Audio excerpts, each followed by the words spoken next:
এটা কি রেসপিরেটরি সিস্টেমের ছবি? হ্যাঁ একটা।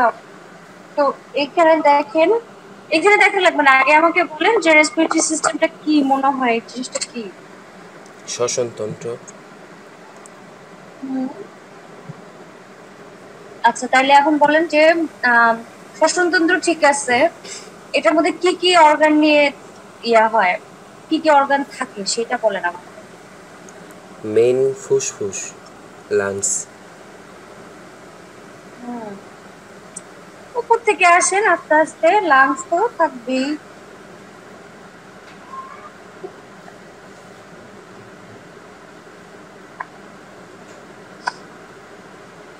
লাংস ছাড়া আর কিছু থাকে না?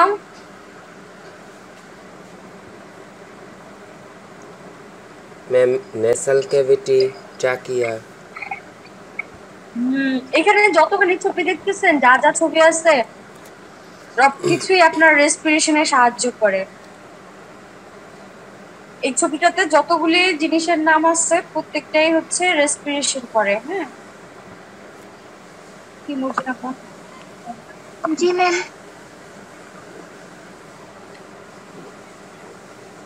আচ্ছা, কিন্তু আমরা যখন রেসপিরেটরি সিস্টেমের আপনার পার্টস গুলা বলবো, তখন হচ্ছে আমরা রেসপিরেটরি সিস্টেমটাকে দুটা ভাগে ভাগ করতে পারবো। আচ্ছা, দুটা ভাগ হচ্ছে আপনার, আরেকটা দেখাই, টাইম লাগে।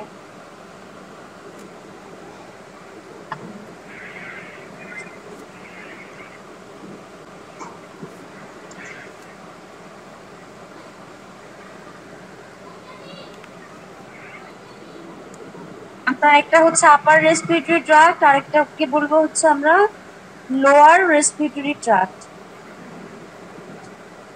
আপার এবং আমার কথা কি এখন শোনা যায় রে? জি ম্যাম। জি ম্যাম। দেখেন এখানে কি বলছে যে দুইটা রেসপিরেটরি ট্র্যাক্ট আছে, আপার এবং লোয়ার রেসপিরেটরি ট্র্যাক্ট। তো আপার রেসপিরেটরি ট্র্যাক্ট হচ্ছে আমরা বলবো হচ্ছে মাউথ ক্যাভিটি, সাথে কি আছে নোজ, তারপরে আছে হচ্ছে আপনার ফ্যারিংস। ফ্যারিংস এর কিন্তু তিনটা পার্ট থাকে, একটা হচ্ছে নেজোফ্যারিংস, ল্যারিঙ্গোফ্যারিংস এবং ওরোফ্যারিংস। তারপর রেসপিরেশনের দুটো ফ্যারিংস দেখেন, নেজোফ্যারিংস এবং ওরোফ্যারিংস। ফ্যারিংস এর পরে কি ল্যারিংস। ল্যারিংসে থাকে হচ্ছে ভোকাল কর্ড, যেটার মাধ্যমে আমরা কথা বলি। তো এই ভোকাল কর্ড পর্যন্ত হচ্ছে upper respiratory tract. Larynx up to the vocal cord, এতটুকু হচ্ছে আপার রেসপিরেটরি ট্র্যাক্ট। আর larynx below the vocal cord, vocal কর্ডের নিচে যেটা আছে ল্যারিংস এর, সেটা থেকে আপনার লোয়ার রেসপিরেটরি ট্র্যাক্ট শুরু হবে। তারপরে কি, এই যে আমাদের যে গলা, গলার মধ্যে, গলার সামনে দিকে দেখেন যে সি শেপ থাকে, গলার সামনের দিকে আপনাদের ইয়া আছে না, হাড্ডির মতো লাগে দেখেন, এই হাড্ডিগুলো আপনার শুধু সামনেই আছে দেখেন, পেছন দিকে কিন্তু পাওয়া যায় না, হাত দিলে দেখবেন পিছনে একদম স্মুথ। তাহলে এই যে এটা হচ্ছে গলার এখানে যেটা, এটা হচ্ছে ট্রাকিয়া। ট্রাকিয়া কিন্তু আপনার সি শেপ, তার মানে কি সামনের দিকে কার্টিলেজ আছে আর পেছনে ট্রাকিয়ার কোনো কার্টিলেজ নাই, পেছনে গ্যাপ। তাহলে গ্যাপের মধ্যে কি থাকে, গ্যাপে থাকে হচ্ছে ট্রাকিয়া মাসল থাকে, মাসলটার নাম হচ্ছে ট্রাকিয়ালিস মাসল। আর আমাদের গলা কিন্তু পেছনের দিকে ট্রাকিয়া থাকে, তার সামনের দিকে থাকে হচ্ছে ইসোফেগাস। মানে একসাথেই কিন্তু খাদ্যনালী শ্বাসনালী দুটাই কিন্তু একসাথে। হ্যাঁ, এই জন্য অনেক সময় কিন্তু খাবার দাবার শ্বাসনালীতে ঢুকে যায়।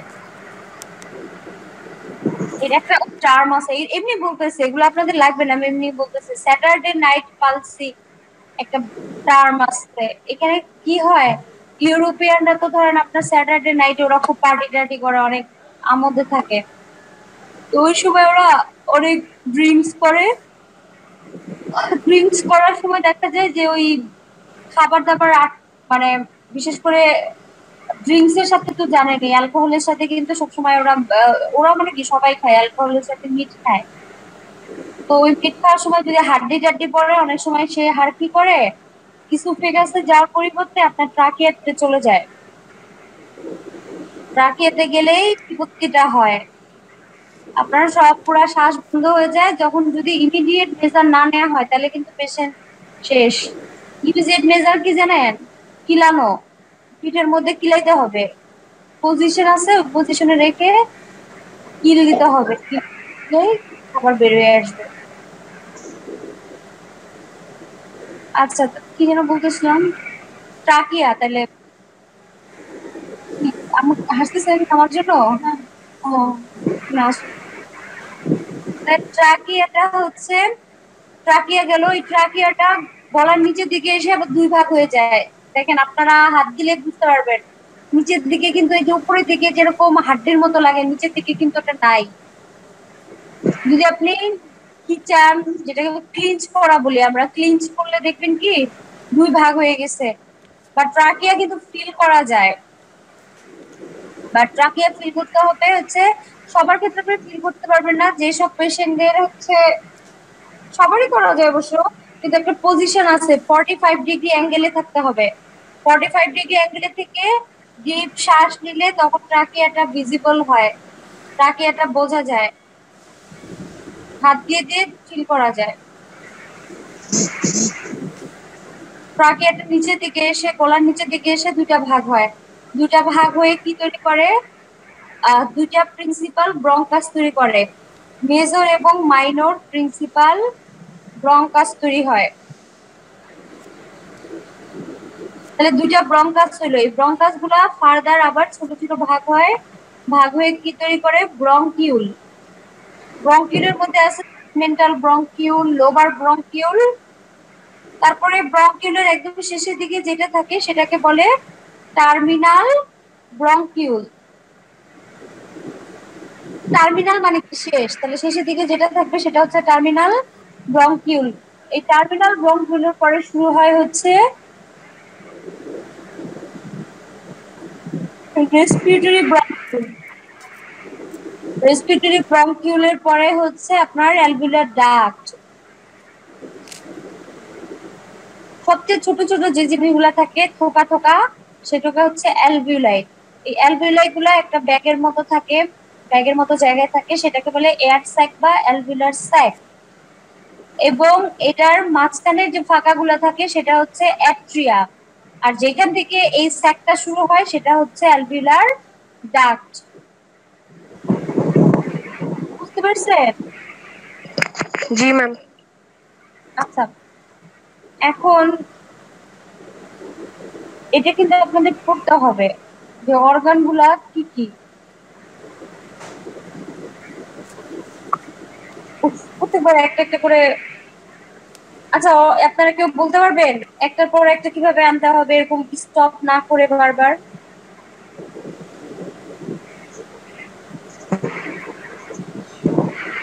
কইলে কি আনা যায়?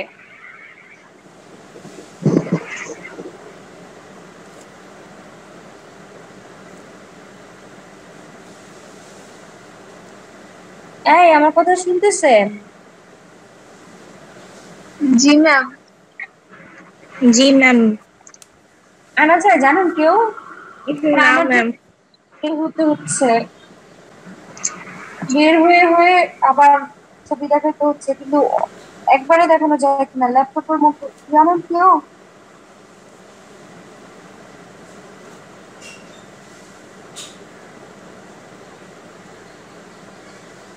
আচ্ছা, এই ছবিটা দেখেন, এটা হচ্ছে একটা ব্রঙ্কিয়াল ট্রি। হ্যাঁ, এই ব্রঙ্কিয়াল ট্রিতে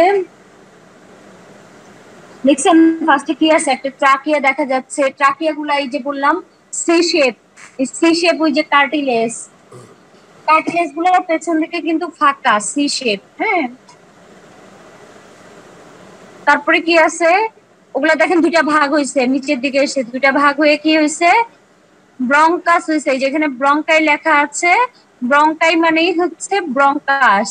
তো দুইটা আপনার ব্রঙ্কাস হবে, সরি ব্রঙ্কাই না, ওই যে উপরে দেখেন ব্রঙ্কাস আছে, রাইটটা দেখা যাচ্ছে রাইট, এবং ওই সাইডে আছে কি লেফট প্রিন্সিপাল ব্রঙ্কাস বা প্রাইমারি ব্রঙ্কাস। ব্রঙ্কাস গুলো আবার ভাগ হয়ে দেখেন কি হয়েছে, লোবার ব্রঙ্কাস। লোবার ব্রঙ্কাস আবার ভাগ হয়েছে, সেগুলা হচ্ছে সেগমেন্টাল ব্রঙ্কাস। সেগমেন্টাল ব্রঙ্কাস গুলো আবার ভাগ হয়েছে ব্রঙ্কিউল। ব্রঙ্কিউলের মধ্যে আবার এরকমই আছে, সেগমেন্টাল ব্রঙ্কিউল, লোবার ব্রঙ্কিউল, আর শেষের দিকে যেটা ব্রঙ্কিউল সেটা হচ্ছে একদম লাস্টের দিকে যেগুলা, সেগুলা কি দেখেন, টার্মিনাল ব্রঙ্কিউল। তারপরে টার্মিনাল ব্রঙ্কিউল থেকে রেসপিরেটরি ব্রঙ্কিউল, এখানে দেখেন যে এখান থেকে শুরু হয়েছে অ্যালভিউলেটার, সেটা কি অ্যালভিউলার ডাক্ট, আর এই পুরোটাকে একসাথে বলে অ্যালভিউলার স্যাক, আর এই আঙ্গুরের মতো থোকা থোকা এগুলোকে বলে অ্যালভিউলাই। কথা বুঝছেন? জি ম্যাম। আচ্ছা, এখন আপনার এইটাকে আমরা তো হচ্ছে অবস্থান অনুযায়ী দুইটা ভাগে ভাগ করলাম, যে আপার রেসপিরেটরি ট্র্যাক্ট এবং লোয়ার রেসপিরেটরি ট্র্যাক্ট। আমরা যে মানে আমাদের যে নরমাল জ্বর ঠান্ডা কাশি এগুলা লাগে, এগুলা কিন্তু আপনার লোয়ার রেসপিরেটরি ট্র্যাক্টে হয় না, এগুলা হচ্ছে আপার রেসপিরেটরি ট্র্যাক্টের ইনফেকশন। আর যখনই হচ্ছে আপনার নিউমোনিয়া বলেন বা হচ্ছে বড় কোনো কিছু হয়, সেগুলা সব হচ্ছে লোয়ার রেসপিরেটরি ট্র্যাক্টের ইনফেকশন। আর আমাদের এই সাধারণ ভাইরাস দিয়ে জ্বর ঠান্ডা কাশি এগুলো সব আপার রেসপিরেটরি ট্র্যাক্টের ইনফেকশন। তাহলে গেল এটা হচ্ছে অবস্থান অনুযায়ী ভাগ। কিন্তু আপনার যখন আমরা এটার ফাংশন অনুযায়ীও ফাংশনালি দুইটা জোনে এটাকে ভাগ করা যায়। ফাংশনাল জোন গুলো কি কি? ফাংশনাল জোন গুলোর মধ্যে আছে হচ্ছে একটা হচ্ছে আপনার কন্ডাক্টিং জোন, আর আরেকটা হচ্ছে রেসপিরেটরি জোন। কন্ডাক্টিং জোন হচ্ছে আপনার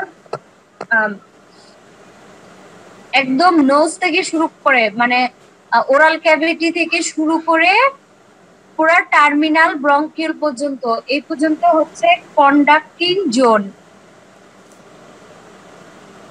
কেন এটা কন্ডাক্ট, আচ্ছা এটুকু শুনে আগে, এটা কন্ডাক্টিং জোন। তারপরে রেসপিরেটরি ব্রঙ্কিউল থেকে শুরু করে আপনার অ্যালভিউলাই পর্যন্ত এই পাঁচটা হচ্ছে respiratory zone. And conducting zone যেটা, সেখানে কেন ওটা কন্ডাক্টিং জোন, কারণ হচ্ছে ওইখানে কোনো গ্যাসিয়াস এক্সচেঞ্জ হয় না। কন্ডাক্টিং জোনে শুধুমাত্র এয়ার কন্ডিশনিং হয়। তার মানে কি, এয়ারটা কুল ডাউন হয় বা হট হয় আর কি, মানে এয়ারের টেম্পারেচার মেনটেন করে। আর কি হয়, হিউমিডিফিকেশন হয়, এয়ারের আর্দ্রতা বজায় থাকে এবং ফিল্ট্রেশন হয়, এয়ারটা ফিল্ট্রেশন হবে। এই মাহিন, স্ক্রিনশট নিয়ে রাখছেন? ম্যাম স্ক্রিনশট নেওয়া হয়েছে। দিয়েছেন? দিচ্ছি এখন। আচ্ছা, তাহলে এখন এটা হচ্ছে কন্ডাক্টিং জোনে কিন্তু কোনো গ্যাসিয়াস এক্সচেঞ্জ হবে না, জাস্ট তিনটা কাজই হবে। এয়ারে হিউমিডিফিকেশন মেনটেন হবে, এয়ারটা গরম অথবা কুল ডাউন হবে, এবং হচ্ছে ফিল্ট্রেশন হবে। তার মানে ব্যাকটেরিয়া ভাইরাস যত ধুলাবালি ডাস্ট যা কিছু আছে এগুলা আটকায় দিবে। তাহলে এই হচ্ছে কন্ডাক্টিং জোনের কাজ। এরপরে আপনি আসেন রেসপিরেটরি জোন, যেটা বললাম, তাহলে নামেই বুঝতেছেন রেসপিরেটরি জোনের কাজ কি, রেসপিরেশন করা। আর রেসপিরেশন মানে কি বলেন দেখি? রেসপিরেশন জিনিসটা কি বলেন তো?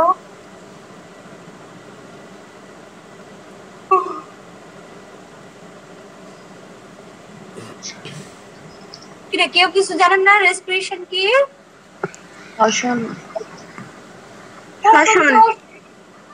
এটা তো সবাই জানে, সেটা বলি নাই, এই জিনিসটা কি বোঝায় বলেন আমাকে। ম্যাম, শরীর থেকে উৎপন্ন কার্বন ডাই অক্সাইড বাইরে বের করা আর পরিবেশ থেকে অক্সিজেন শরীরে সাপ্লাই দেওয়া। গুড, এটাই। তাহলে আপনি এনভায়রনমেন্ট থেকে অক্সিজেনটা নিবেন কোথায়? এনভায়রনমেন্ট থেকে অক্সিজেনটা যায় হচ্ছে অ্যালভিওলাইতে, লাংসের অ্যালভিওলাইতে যাবে। এই অ্যালভিওলাই থেকে অক্সিজেন আবার যায় হচ্ছে টিস্যুতে। টিস্যুতে গিয়ে ওইখানে বিভিন্ন মেটাবলিক ওয়ার্ক করে, মেটাবলিজম করলো, এনার্জি তৈরি করলো, বিভিন্ন বাই প্রোডাক্ট তৈরি হইলো। তারপরে কি হবে, ওইটা আপনার ওইখান থেকে কার্বন ডাই অক্সাইড প্রডিউস হবে এবং মেটাবলিক ওয়াস্ট প্রোডাক্ট তৈরি হবে। তাহলে এই কার্বন ডাই অক্সাইড গুলো তো আমার বডিতে আমি রেখে দিব না, রাখা যাবে না। তাহলে কি করবো, এই কার্বন ডাই অক্সাইডটাকে বের করে দিতে হবে। তাহলে কার্বন ডাই অক্সাইড কিভাবে বের হবে? ফার্স্টে টিস্যু থেকে যাবে আপনার লাংসের অ্যালভিওলাইতে, অ্যালভিওলাই থেকে এনভায়রনমেন্টে বের হয়ে যাবে, তাই তো? তাহলে এইটা হচ্ছে আপনার রেসপিরেটরি জোনের কাজ। এই যে গ্যাসিয়াস এক্সচেঞ্জ হচ্ছে, এই গ্যাসিয়াস এক্সচেঞ্জ করাটাই হচ্ছে রেসপিরেটরি জোনের কাজ। কথা বুঝতে পারছেন?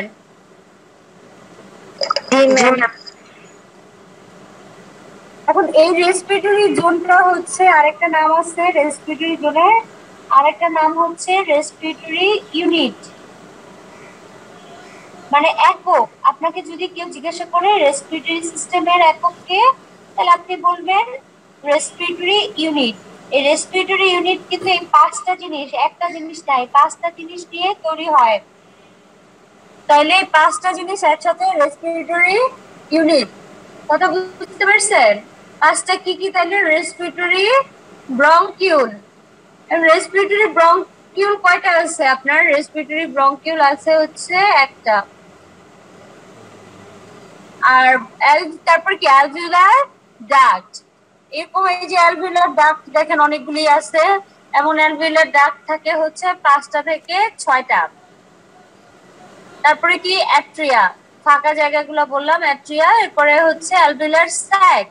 এই যে অ্যালভিওলার স্যাক, এমন অ্যালভিওলার স্যাক আছে 3টা থেকে 6টা। আর লাস্ট ওয়ান অ্যালভিওলাই। অ্যালভিওলাই কিন্তু মেইনলি গ্যাসিয়াস এক্সচেঞ্জটা হয়। অ্যালভিওলাই অনেক থাকে, দুইটা লাংস মিলে 300 মিলিয়নের মতো অ্যালভিওলাই থাকে। কথা বুঝছেন? জি ম্যাম। আচ্ছা, তাহলে এই পাঁচটা জিনিসকে বলে রেসপিরেটরি ইউনিট বা ফাংশনাল ইউনিট অফ লাংস। আচ্ছা, তাহলে এখন গেল হচ্ছে এগুলো গেল। এরপরে বলেন দেখি আমাকে, কেউ বলতে পারবেন আপনার লাইনিং এপিথেলিয়াম কি লাংসের? লাংস মানে রেসপিরেটরি সিস্টেমের লাইনিং এপিথেলিয়াল কি? কি এপিথেলিয়াল কিছু দিয়ে তৈরি রেসপিরেটরি সিস্টেম?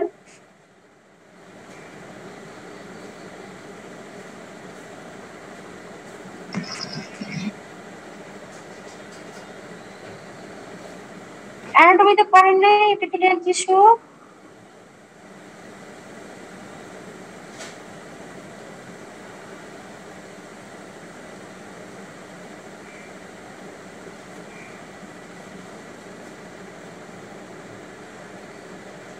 কথা বলেন না কেন? না পড়লে বলেন পড়ি নাই।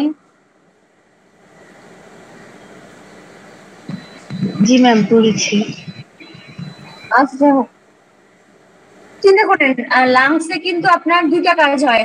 একটা হচ্ছে নানান জিনিস সিক্রেশন হয়, আর আরেকটা কাজ হচ্ছে গ্যাসিয়াস এক্সচেঞ্জ। এখন ক্লাসিফিকেশন তো জানেন, এপিথেলিয়াল টিস্যু নাকি তাও জানেন না? জি ম্যাম,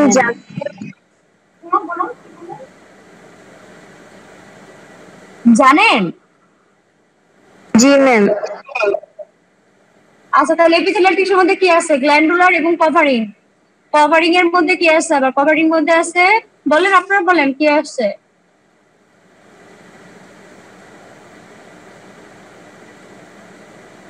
এই কভারিং এর মধ্যে কি আছে?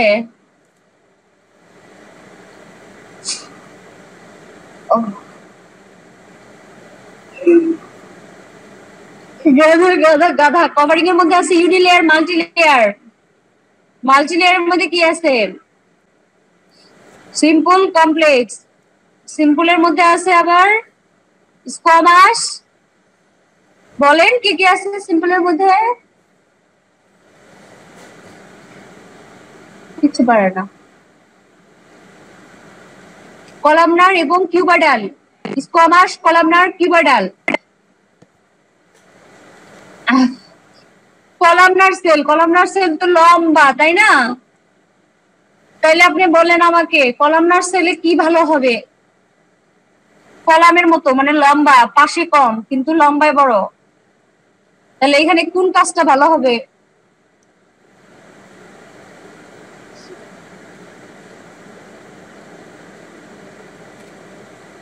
কিছু পারে না, বুঝেও না।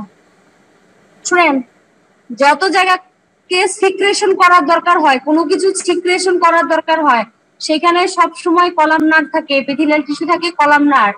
মনে থাকবে? জি ম্যাম। কারণ এটা লম্বা, লম্বা জায়গা দিয়ে ভালো মতো সিক্রেশন হতে পারে। আর যেখানে কোনো কিছু এক্সচেঞ্জ করার দরকার হবে, বিনিময়ের দরকার হবে, সেইখানে সব সময় থাকবে স্কোয়ামাস। কারণ বেশিরভাগ এক্সচেঞ্জই হয় আপনার ডিফিউশন প্রক্রিয়ায়। আর ডিফিউশন আমরা কি পড়ছিলাম? যত জায়গা বড় তত ডিফিউশন বেশি হবে, যত পাতলা হবে তত ডিফিউশন বেশি হবে। তাহলে জায়গা বড় কার? স্কোয়ামাস সেলের জায়গা বড়। আর হচ্ছে এটা পাতলাও, কারণ স্কোয়ামাস মানে কি? Flat sell, flat. তাহলে এটা পাতলাও, তার মানে এখান দিয়ে ডিফিউশনটা বেশি হইতে পারবে। তাহলে যত জায়গায় এক্সচেঞ্জ হওয়া লাগবে সব জায়গায় কিন্তু স্কোয়ামাস সেল পাবেন। তাহলে তো এমনি বুঝতেছেন। তাহলে ট্রাকিয়া, ব্রঙ্কিউল এইসব জায়গার ইয়াকে কলামনার এপিথেলিয়াম। ট্রাকিয়াতে বলে সিউডোস্টেরিফাইড কলামনার এপিথেলিয়াম, বাকিগুলা সিম্পল কলামনার এপিথেলিয়াম। আর অ্যালভিওলাইতে কি আছে তাইলে? অ্যালভিওলাইতে হচ্ছে squamous epithelium, simple squamous epithelium. বুঝতে পারছেন? জি ম্যাম। এবার বলেন নাকের কাজ কি, নোজের কাজ কি? নোজ, আপনারাই বলেন নোজের কাজ কি?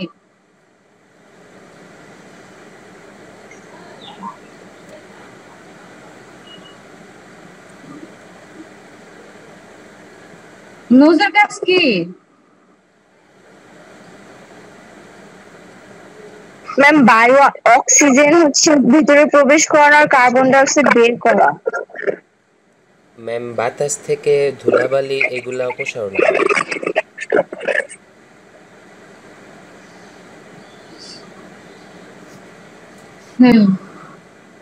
অক্সিজেন, কার্বন ডাই অক্সাইড এটা নোজের কাজ না, বাট ঘ্রাণ নেয়া। হ্যাঁ এইটা নোজের কাজ, ঠিক আছে। স্মেলটা হচ্ছে নোজের কাজ। তারপরে আপনার যেটা ও বললো যে ডাস্ট পার্টিকেলস, ব্যাকটেরিয়া এগুলাকে রিমুভ করা, এটাও নোজের কাজ। আরো একটা কাজ বলছিলাম, ওই যে কন্ডিশনিং, এটা কেন বলেন না? কন্ডিশনিং তো জানেন, কন্ডিশনিং আছে না?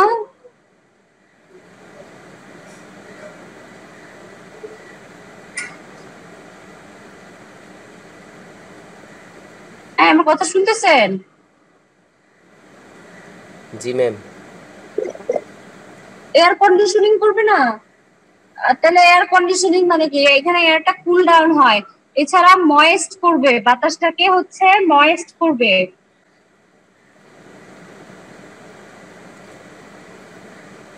আচ্ছা এটা গেল, এরপরে আসেন হচ্ছে লাংস এর কাজে।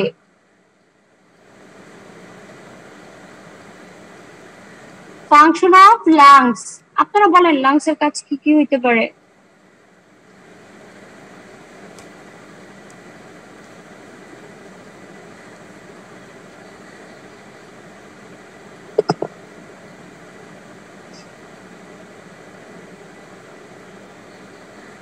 লাংস এর কাজ কি কি রে? একটাও জানেন না? ম্যাম ব্লাড থেকে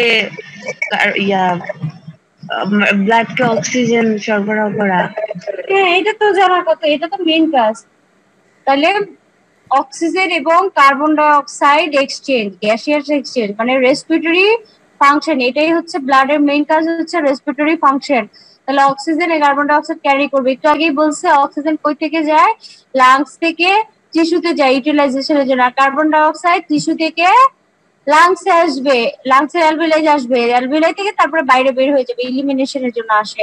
তাহলে এটা হচ্ছে তার মেইন কাজ রেসপিরেটরি। আর কিছু কাজ আছে নন রেসপিরেটরি, সেগুলো বলেন নন রেসপিরেটরি কাজ কি হইতে পারে?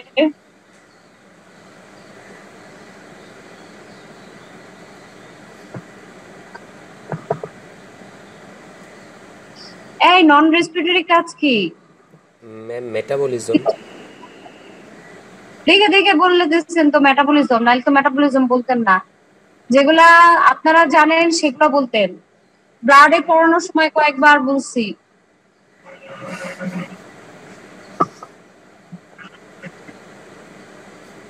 এই ব্লাডে পড়ানোর সময় বলি নাই অ্যাসিড বেস ব্যালেন্স করে লাংস,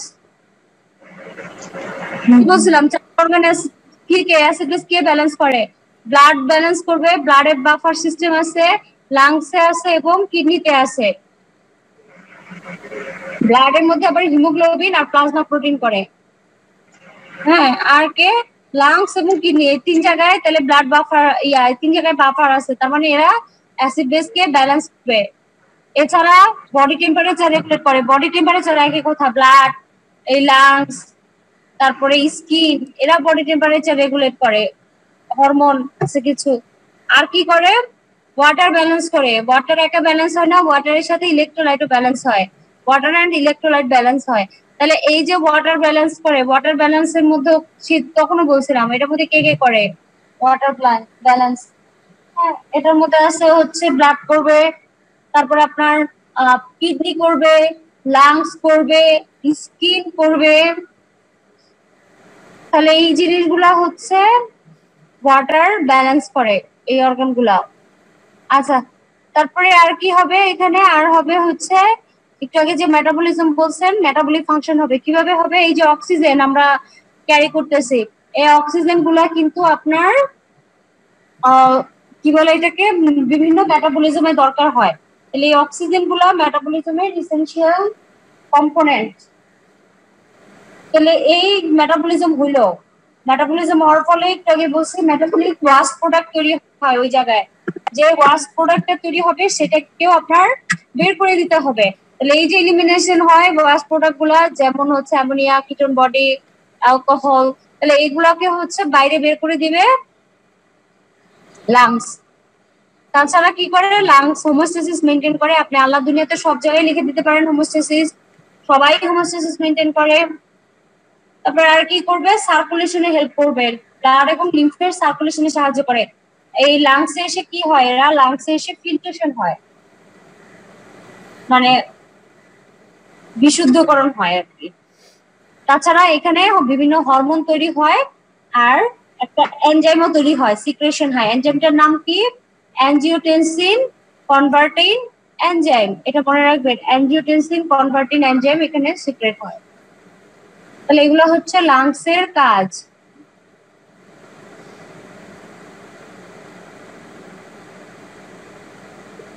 কথা বুঝছেন? এই বুঝতে পারছেন কথা? জি ম্যাম। এতক্ষণ পর্যন্ত যা যা পড়াইছি একটাও আপনাদের পরীক্ষাতে নাই, আসে নাই, মানে রিটেনে আসে নাই। পরীক্ষাতে আসে নাই বলতে রিটেন আসে নাই, বাট ভাইভাতে আসবে। আচ্ছা, তারপরে হচ্ছে ডেড স্পেস একটা ব্যাপার আছে। ডেড স্পেস মানে হচ্ছে যেখানে কোনো গ্যাসিয়াস এক্সচেঞ্জ হয় না, যে স্পেসটাতে গ্যাসিয়াস এক্সচেঞ্জ হবে না তাদেরকে বলে ডেড স্পেস। তাহলে এখানে কি হয়? এখানে এয়ারটা শুধু জমা থাকে, রিজার্ভ থাকে এয়ার, কিন্তু এই এয়ারটা কোনো গ্যাসিয়াস এক্সচেঞ্জে অংশগ্রহণ করবে না। তাহলে আপনারাই বলেন কতটুকু জায়গা ডেড স্পেস? করছেন তো অলরেডি। কোন জায়গাটাকে ডেড স্পেস বলবো বলেন?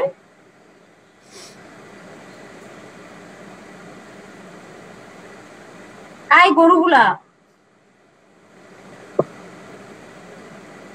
অ্যালভিওলার যে মাঝখানে যে ফাঁকা জায়গা থাকে, অ্যালভিওলাতে গ্যাসিয়াস এক্সচেঞ্জ হয় না? অ্যালভিওলাতে তো সবচেয়ে বেশি গ্যাসিয়াস এক্সচেঞ্জ হবে। সেই জায়গাকে আপনি বলতেছেন ডেড স্পেস? আল্লাহ মাফ করো।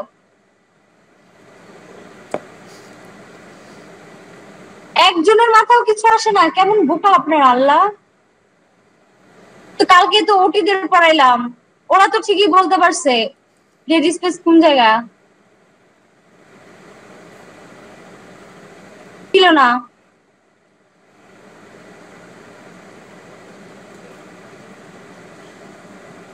গরু নোজ থেকে শুরু করে একদম টার্মিনাল ব্রঙ্কিউল পর্যন্ত, এখানে কি কোনো গ্যাসেস এক্সচেঞ্জ হয়?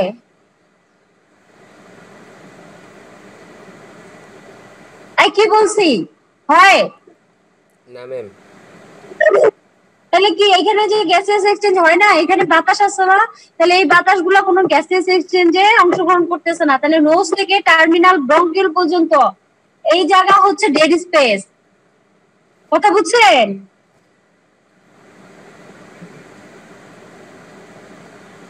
এবং এখানে যে বাতাস থাকে সেটাকে বলে ডেড স্পেস এয়ার। সেইটা কতটুকু বাতাস থাকে? 150 ml। এই জায়গাতে 150 ml বাতাস সবসময় রিজার্ভ থাকে, যারা কখনোই গ্যাসিয়াস এক্সচেঞ্জে অংশগ্রহণ করে না। কথা বুঝছেন? এই কথা বুঝছেন? জি ম্যাম। আচ্ছা যাই হোক, আবার এখন ইয়া চলে যাবে, আমি আর ঢুকবো না, বের হয়ে যাব একবারে, এখন চলে যাবে। আপনারা এতটুকু পড়ে নিয়েন, এটা পড়ে খাতার মধ্যে লিখবেন, আর এই আপনাদের বড় ভাইদের কাছ থেকে কালেক্ট করে নিয়েন। কথা বুঝছেন? জি ম্যাম। আচ্ছা, আর এটুকু লিখবেন, লিখে জমা দিবেন। আর ব্লাড কি আপনারা লিখছিলেন?